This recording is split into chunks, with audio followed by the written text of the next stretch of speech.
students, welcome to my channel. I'm Rashmi, your maths teacher. I hope you all are good. तो आज हम यहाँ पे chapter 11 पूरा खत्म करने वाले हैं. हमारे लास्ट 2 क्वेश्चंस बचे थे, तो थोड़ा सा डिले हो गया क्योंकि मेरी तबीयत खराब हो गई थी, कोल्ड कफ हो गया था, तो इसीलिए मैं ये कंटिन्यू न रह पाई.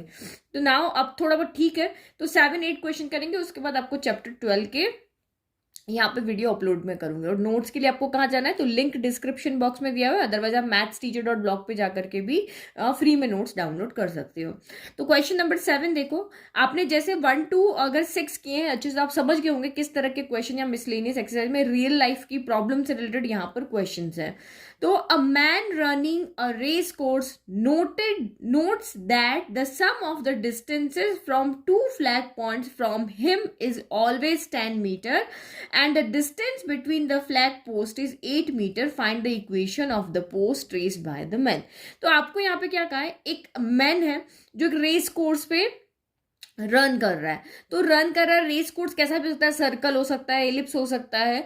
तो यहाँ पे उन 4 जो हमारे पास शेप है उसमें से कोई भी हो सकता है. लेकिन उसने एक यहाँ पे कंडीशन दी है कि वो जब रन कर रहा है तो उसने एक चीज नोटिस की यहाँ पर कि वहां पर 2 फ्लैग पोस्ट है. तो मैं यहाँ पे एक फ्लैग पोस्ट F1 बना लेती हूँ और दूसरा फ्लैग पोस्ट में यहाँ पे F2 बना लेती हूँ. तो ये F1 हो गया और ये आपका F2 हो गया. तो डेफिनेशन को दिमाग में रखना. 4 डेफिनेशन हमने पढ़ी थी, 4 में से कौन सी ऐसी डेफिनेशन है जो यहाँ पे इसकी कंडीशन को फुलफिल करती है.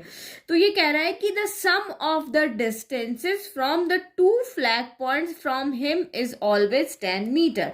तो वो इस तरह से रन कर रहा है. तो वो कह रहा है कि वो जब भी रन करता है तो वो नोटिस क्या कर रहा है कि इस पॉइंट से और इस पॉइंट से डिस्टेंस का सम क्या हो रहा है, उसका 10 मीटर आ रहा है.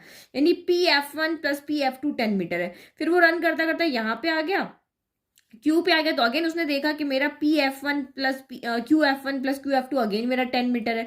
फिर अगेन वो इस पॉइंट पे आ गया R पे. अभी भी वो देख रहा है कि मैं यहाँ से डिस्टेंस का सम मेरा क्या है, 10 मीटर है. तो ऐसा कौन सा फिगर है कि जिसकी 2 फिक्स पॉइंट से डिस्टेंस का सम जो होता है वो एवरी टाइम इक्वल होता है. तो उन्हीं पॉइंट के सेट को हम यहाँ पर क्या कहते हैं, एलिप्स कहते हैं. दैट मीन्स समझ में आ गया ना, डेफिनेशन दिमाग में आ गई. हमने एलिप्स की डेफिनेशन में यही तो पढ़ा था कि 2 फिक्स पॉइंट जो हमारे फोकस होते हैं, उन फिक्स पॉइंट से जितने भी पॉइंट है जिनका सम जो है वो इक्वल आता है, तो उसको शेप वो क्या बनती है, उन सारे पॉइंट्स को जब हम ज्वाइन करते हैं तो वो शेप यहाँ पर क्या बनती है, एलिप्स बनती है. तो हमारे पास 2 तरह के एलिप्स थे. एक हमारे पास हॉरिजॉन्टल एलिप्स था और एक आपके पास यहाँ पे वर्टिकल एलिप्स था.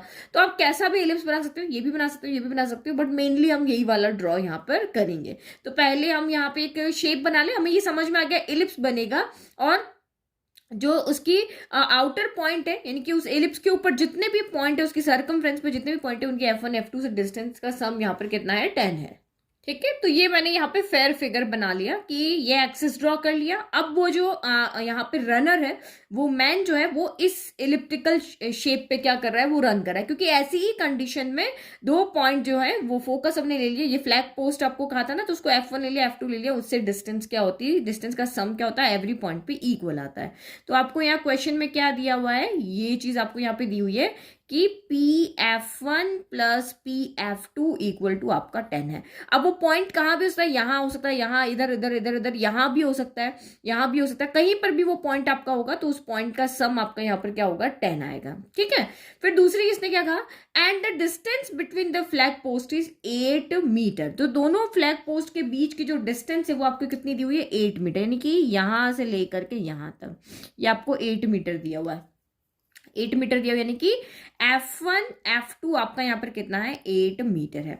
तो मुझे यहाँ पे क्या फाइंड करना है, find the equation of the post traced by the man. यानी कि ये जो पाथ वो बना रहा है ना, उस पाथ की हमें इक्वेशन निकाल के दिखानी है. तो हमारा जो इस तरह का हॉरिजॉन्टल एलिप्स होता है उसकी इक्वेशन क्या होती है, x² / a² plus y² / b² equal to 1. ये हमारी इसकी एलिप्स की इक्वेशन होती है. यही होती है ना, x² / a² plus y² / b² equal to आपका 1 हो गया. तो बस उसमें कुछ नहीं करना है, मुझे a की वैल्यू पुट करना है, मुझे b की वैल्यू पुट करना है. मैंने a एंड b की वैल्यू पुट कर दी तो मेरी यहाँ पर क्या बन जाएगी, इक्वेशन बन जाएगी. तो आपको जो यहाँ पे गिवन इन्फॉर्मेशन है उससे आप आइडिया लगाओ आपको यहाँ पे क्या दिया हुआ है. तो फर्स्ट आप यहाँ देखो, F1 F2 मुझे यहाँ पर 8 सेंटीमीटर दिया हुआ है. तो अभी आपको पता होना चाहिए a क्या होता है, b क्या होता है, तभी आप लिख के लगाओगे ना. तो यहाँ पर ए जो होता है वो होता है आपका लेंथ ऑफ मेजर एक्सिस होता है। तो मेजर एक्सिस कहां से कहां तक होगी, ये इस पॉइंट को ले लो, ये ए बी। तो यहाँ पर ए बी इक्वल टू आपका क्या होता है, ए बी इक्वल टू हमारा 2a होता है। ये सारी पुरानी चीजें नहीं भूलनी आपको, वो दिमाग में रखनी है। तो ये हम यहाँ पे जानते हैं लेंथ ऑफ मेजर एक्सिस यानी ए से बी तक का डिस्टेंस आपका 2a होता है। लेंथ ऑफ माइनर एक्सिस यानी कि इसको सी ले लो, ये आपका डी ले लो, जिसपे फोकस होता है ना वो मेजर एक्सिस होती है। तो सी से डी तक का डिस्टेंस आपका माइनर एक्सिस यानी 2b होता है, और फोकस यहाँ पे F1 F2 के बीच का डिस्टेंस कितना होता है, 2c होता है। तो हम यहाँ पे क्या चीज कैलकुलेट करके ला सकते हैं जो हमें यहाँ पे वैल्यू गिवन है। तो F1 F2 आपको यहाँ पे दिया हुआ है, दैट मीन्स ये जो इलिप्स होता है ये सिमेट्रिक अबाउट एक्स एक्सिस होता है, यानी कि जितना इस क्वाड्रेंट में उतना ही यहाँ होगा, उतना ही यहाँ होगा, उतना ही यहाँ होगा। दैट मीन्स यहाँ से यहाँ तक की डिस्टेंस, अगर ये टोटल 8 है तो यहाँ से यहाँ तक की 4 हो जाएगी, और यहाँ से यहाँ तक की क्या हो जाएगी, 4 हो जाएगी। तो मैं यहाँ पे F1 के कोऑर्डिनेट लिख सकती हूँ। तो F1 के कोऑर्डिनेट क्या हो जाएंगे, सी इधर होता है -c,0, तो -4,0 हो जाएगा। इधर क्या हो जाएगा, तो इधर आपका 4,0 हो जाएगा। ठीक है, तो मैंने यहाँ पे माना कि जो पर्सन है, जो मैन है, वो पी पॉइंट पे खड़ा हुआ है, तो उसके कोऑर्डिनेट यहाँ पे क्या, एक्स वाई, मतलब यहाँ से एक्स एक्सिस के डिस्टेंस है और यहाँ से वाई एक्सिस के डिस्टेंस, यहाँ से यहाँ तक ऐसे तो कोऑर्डिनेट आते हैं आपके एक्सिस पे। आप कैसे लिखते हो, यहाँ से यहाँ तक एक्स चला और यहाँ से तक वाई चला। तो we have to find equation of ellipse, let man be standing on point P X comma Y. तो देयर आर 2 फ्लैग पोस्ट है, F1 एंड F2। तो आपको यहाँ पे गिवन क्या, हम गिवन से अपनी वैल्यू निकालते हैं। तो गिवन क्या है आपको, F1 F2 जो हमें दिया है वो 8 यहाँ पे सेंटीमीटर दिया हुआ है, 8 सेंटीमीटर दिया हुआ, नहीं मीटर दिया हुआ है। और हमें पता है कि F1 F2 जो क्या होता है वो इक्वल होता है 2c के। ये हमारे पास फॉर्मूला होता है, ये चीज हमें फॉर्मूले से पता है, और ये चीज आपको यहाँ पर गिवन है। तो दोनों के लेफ्ट इक्वल है, तो दोनों के यहाँ पे क्या हो जाएंगे, राइट इक्वल हो जाएंगे। तो आप इसको इक्वेट करोगे तो क्या हो जाएगा, 2c इक्वल टू 8 हो जाएगा। तो c इक्वल टू 8/2 गया, तो 2 से कैंसिल हो गया, आपका 4 आ गया। तो दिस इंप्लाइज हमें c की वैल्यू मिल गई, c इक्वल टू हमें यहाँ पर कितना मिल गया, 4 मिल गया। तो आप कहोगे मैम आपको तो ए बी की वैल्यू चाहिए, आप c क्यों निकाल रहे हो, क्योंकि हमें ए बी सी में एक रिलेशन पता है। ए बी सी में रिलेशन क्या होता है, इलिप्स की कंडीशन के अंदर ए स्क्वायर इक्वल टू आपका B square plus C square आता है। तो कोई भी दो वैल्यू हम निकाल के लाएंगे तो तीसरी जो हमें चाहिए वो निकाल के जाएंगे। तो सी हमारी आ गई। अब जो जो गिवन वैल्यू उसके वैल्यू तो निकालेंगे ना। अब दूसरा आपको यहां पे कहा कि P F1 plus P F2 है, also given P F1 plus P F2 आपका यहां पर क्या हो गया, 10 हो गया। ठीक है, तो यहां से तो मैं कोई आंसर नहीं निकाल के पा रही हूं कि या तो मेरा ए निकल जाए या बी निकल जाए। ए के लिए तो आपको मेजर एक्सिस यहां पे चाहिए होती है, सॉरी बी के लिए आपको यहाँ पे माइनर एक्सिस चाहिए, ए के लिए मेजर एक्सिस आपको चाहिए। तो मैं यहाँ पे क्या कर सकती हूँ, मैं इस पॉइंट को अपनी कंडीशन के अकॉर्डिंग मूव कर देती हूँ। मैं अगर इसको सी पे लेकर के चली जाती हूँ तो सी से मेरा कोई यहाँ पे आंसर नहीं आएगा कि मैं इसको यहाँ लेकर के चली जाऊंगी तो ये कोई ट्राइंगल बन जाएगा और उससे मुझे ये परपेंडिकुलर मिल जाएगा, ऐसा कुछ यहाँ पे होगा नहीं। तो मैं इसको क्या करती हूँ, इस पी पॉइंट को यहाँ से उठा करके यहाँ ले आती हूँ। कहाँ लेकर के आ जाती हूँ, इस बी पे या फिर ए के ऊपर। तो मैं पी पॉइंट को जब उठा करके यहाँ लेकर आ गया, अब मेरा पी पॉइंट यहाँ से मूव करता करता यहाँ पे आ गया, एक्स कॉमा वाई यहाँ पर आ गया। तो अभी भी वही होगा, P F1 plus P F2 मेरा यहाँ पर क्या होगा, 10 होगा। और मुझे पता है ए बी जो होता है वो आपका कितना होता है, 2b होता है, ये सॉरी 2a होता है, यहाँ होता है ना। तो मैं यहाँ से a लाने की कोशिश करती हूँ। तो देखो ये यहाँ पर, यहां से यहां तक की डिस्टेंस क्या होती है, ये यहाँ, और ये सेंटर है ना ओरिजिन, तो यहां से लेके यहां तक कितना होगा, तो ये आपका सेमी मेजर एक्सिस ए होगा। और यहां से लेकर के यहां तक कितना होगा, ये भी आपका ए होगा। तो दोनों मिलाकर a प्लस ए आपका 2a होता है। तो थोड़ा सा कॉमन सेंस लगाएंगे। देखो ये P पॉइंट है, P F1 किसके इक्वल होगा, तो यहां से यहां तक तो मुझे पता है कितना है, A है, और यहां से यहां तक कितना पता है, 4 है। तो ये A प्लस 4 हो जाएगा। देखो ये P पॉइंट है, ये F1 पॉइंट है, तो यहां से यहां तक की डिस्टेंस कितनी हो जाएगी, तो मैं सम करके कुछ PF1 PF2 को हटा के मैं A B C या नंबर में कुछ लिखूं ना। तो देखो ये यहां से यहां तक कितनी है, A है, और यहां से यहां तक कितनी है, 4 है। तो इसका मतलब PF1 यहाँ पर कितनी हो जाएगी, a प्लस आपकी यहाँ पे 4 लिख लो, या फिर आप यहाँ पे OF1 भी लिख सकते हो। मैं 4 लिख लेती हूँ। फिर इसने कहा PF2 कितनी हो जाएगी, तो ये आपकी यहां से यहां तक हमें चाहिए। तो PF2 आपकी यहाँ पर हो जाएगी A-4 हो जाएगी ना।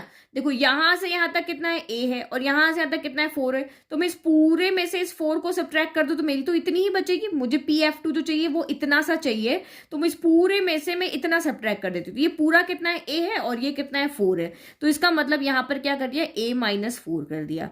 तो ये आपका यहाँ पर हो गया। अगर आप वैसे भी इसको समझोगे ना, तो ये AB जो इक्वल टू आपका 2 है ना, तो 2a इक्वल टू भी आपका यहाँ पर 10 के इक्वली होगा। जो लेंथ ऑफ यहाँ पर मेजर एक्सिस है ना, वो अगर आपको यहाँ पॉइंट से डिस्टेंस दी हुई तो वो इसके इक्वल होती है, लेकिन मैंने आपको यहाँ पे एक्सप्लेन कर दिया। pf1 को हमने ए और नंबर की कंडीशन में लिख दिया, और pf2 को हमने ऐसे लिख दिया। अब देखो +4 से -4 कैंसिल हो रहा है, तो 2a इक्वल टू आपका 10 हो गया, तो दिस इम्प्लाइज a कितना हो गया, तो 10 बाय आपका 2 हो गया, तो दिस इम्प्लाइज 2 की टर्म में कैंसिल हो गया 5 टाइम, तो a इक्वल टू आपका यहाँ पर कितना हो गया, 5 आ गया। तो हमें a मिल गया, जो पहली कंडीशन गिवन थी उससे हमें a मिला, दूसरी कंडीशन गिवन थी उससे हमें c मिला, एक a मिला। अब मुझे यहाँ पे b चाहिए, क्योंकि ये हमारी इक्वेशन होती है, a चाहिए b चाहिए, तो b मैं यहाँ से लेकर के आ जाऊंगी, इस इक्वेशन की मैं हेल्प लेकर के यहाँ से b निकालूंगी। तो हम यहाँ पे क्या लिखेंगे कि we know that A square equal to B square plus C square, तो 5 square equal to B square plus 4 square हो गया, 5 स्क्वायर 25 हो गया, 4 स्क्वायर उधर गया तो 16 हो गया, इक्वल टू बी स्क्वायर। तो दिस एम्प्लाइज बी स्क्वायर का कितना हो गया, 25 में से 16 गया तो आपका यहाँ पर 9 हो गया, तो बी इक्वल टू आपका कितना यहाँ पे हो गया, 9 हो गया। तो हमें तो बी स्क्वायर चाहिए, वैसे बी स्क्वायर पुट करना, यहाँ ए है तो हमें ए स्क्वायर चाहिए, ए स्क्वायर कितना हो गया 25 का, तो ये वैल्यू और ये वैल्यू आप यहाँ पे एलिप्स की इक्वेशन में पुट कर दो। ठीक है, ये आपकी एलिप्स की इक्वेशन होगी, इसमें वैल्यू पुट करो, ये कितना हो गया X square upon A square, तो ए स्क्वायर कितना आपका 25 है, plus Y square upon B square, तो बी स्क्वायर कितना आ रहा था आपका यहाँ पर 9 आ रहा था, तो ये 9 हो गया, बी स्क्वायर 9 है तो बी कितना होगा आपका 3 होगा ना, तो ये यहाँ पे उल्टा लिख दिया, और equal to 1। This is the required equation of the ellipse, मतलब वो जिस ट्रैक पे वो भाग रहा है ना, वो ट्रैक आपकी ये इक्वेशन बना रही है। ठीक है, तो ये हो गई आपकी equation. Now next last question देखें, क्वेश्चन नंबर 7, ये भी आपका सिंपल क्वेश्चन ही, ज्यादा टफ नहीं है। An equilateral triangle is inscribed in the parabola y square equal to 4ax। तो आपको यहाँ पे क्या कहा है, y square equal to 4ax की inscribe मतलब अंदर की तरफ क्या बन रहा है, इक्विलेटरल ट्राइंगल बन रहा है। तो y square equal to 4x, तो 4x के आगे कौन सा साइन है, पॉजिटिव, तो इसका मतलब मैंने आपको बताया था ना, यहाँ प्लस का साइन है और x है, मतलब पॉजिटिव x की तरफ आपका ये पैराबोला बन रहा है, इस तरफ से पहले पैराबोला बना लेते हैं। ठीक है, तो ये हमारा यहाँ पर पैराबोला हो गया। अब आपको यहाँ पे कहा है कि इक्विलेटरल ट्राइंगल इसके अंदर बन रहा है। अब ट्राइंगल तो कैसे भी बन सकता है, ट्राइंगल आपका यहाँ पर ऐसे बन सकता है, ऐसे बनता है, कैसे भी बन सकता है, बट इसने कहा कि वो इंस्क्राइब्ड है। इंस्क्राइब्ड मतलब यहाँ पे क्या हो गया कि वो टच कर रहा है, यहाँ पे इधर टच कर रहा है, इधर टच कर रहा है। और तीसरा पॉइंट कहाँ है, तो where one vertex is at the vertex of the parabola. तो पैराबोला का वर्टेक्स क्या होता है, ये आपका ये ओरिजिन हो गया ना, यही इसका क्या होता है, वर्टेक्स होता है। तो 3 पॉइंट हमें चाहिए होते हैं। इसने इंस्क्राइब बोला मतलब पैराबोला के अंदर बन रहा, मतलब पैराबोला को तो टच करेगा ही, तो तीसरा पॉइंट कहाँ होगा, तो इसने कहा वर्टेक्स पे होगा, तो ये तीसरा पॉइंट हो गया। एक पॉइंट आप यहाँ पे ले लो, एक पॉइंट आप यहाँ पे ले लो, और बना दो यहाँ पर एक इक्विलेटरल ट्राइंगल। तो इसने कहा find the length of the side of the triangle, और हमें उस ट्राइंगल की साइड फाइंड करनी है, कोई भी एक, क्योंकि इक्विलेटरल ट्राइंगल है, तीनों साइड इक्वल होगी, कोई भी एक फाइंड कर लेंगे। ठीक है, तो ये मैंने यहाँ पे ट्राइंगल बना दिया, अब जो लिख दिया गिवन इक्वेशन ऑफ पैराबोला ये, और हम यहाँ पे इस ट्राइंगल की आपको का साइड फाइंड करो, तो हम मान लेते हैं कि इस ट्राइंगल की साइड कितनी है, एल है, तो ये भी आपकी एल होगी, ये भी आपकी एल होगी, और ए बी भी आपकी यहाँ पर क्या होगी, पूरी की पूरी क्या होगी, एल होगी, तो ये भी आपकी यहाँ पर क्या होगी, एल होगी। तो हमारा जो ट्राइंगल होता है वो एक्सिस के सिमेट्रिक होता है, जितना साइड इधर होगा उतना ही साइड इधर होगा, और जितना एंगल यहाँ होगा उतना ही एंगल यहाँ होगा, क्योंकि ये क्या है, इक्विलेटरल ट्राइंगल है ना, तो यहाँ भी 60 डिग्री का एंगल बनाएगा, यहाँ भी आपका 60 डिग्री का एंगल बनाएगा, यहाँ भी 60 डिग्री का एंगल बनाएगा, लेकिन क्योंकि ये एक्सिस के सिमेट्रिक होता है तो ये भी आपका 30, जितना इधर होगा उतना ये 30 आपका इधर हो जाएगा। और ये साइड आपकी एल है ना, तो ये यहाँ से यहाँ तक आपकी l/2 हो जाएगी, यहाँ से यहाँ तक आपकी कितनी हो जाएगी, l/2 हो जाएगी। क्यों, क्योंकि हमारा जो पैराबोला होता है, वो हमने जो पैराबोला पढ़े हैं वो एक्सिस के सिमेट्रिक होता है। ठीक है, और दो ये यहाँ पर ये क्या हो जाएगा, इसका एल्टीट्यूड हो जाएगा यहाँ पर ये वाला, तो ये कितना एंगल हो जाएगा आपका यहाँ पर 90 डिग्री हो जाएगा। ठीक है, ये हो गया आपका 90 डिग्री। तो एल्टीट्यूड क्यों होगा वो आपको समझ में आया, क्योंकि ये जो लाइन है ये इस ट्राइंगल की इस साइड को 2 इक्वल पार्ट में डिवाइड करिए, तो 2 इक्वल पार्ट में कौन डिवाइड करेगा, एल्टीट्यूड ही तो करेगा, तो इसीलिए ये आपका यहाँ पे क्या हो जाएगा, 90 डिग्री हो जाएगा। भाई ये इक्विलेटरल ट्राइंगल है ना, इसीलिए इसमें होगा, दूसरे ट्राइंगल में नहीं होगा। तो अब हम इस साइड को कैसे फाइंड करें, क्योंकि हमारे पास ये चीज गिवन है यहाँ पर, तो इसके अंदर में यहाँ पे और तो कोई चीज गिवन है नहीं कि भाई आपको सिर्फ इक्वेशन गिवन है, ट्राइंगल इसके अंदर बना हुआ है, अब आप यहाँ पे मुझे ट्राइंगल की साइड फाइंड करके बताओ।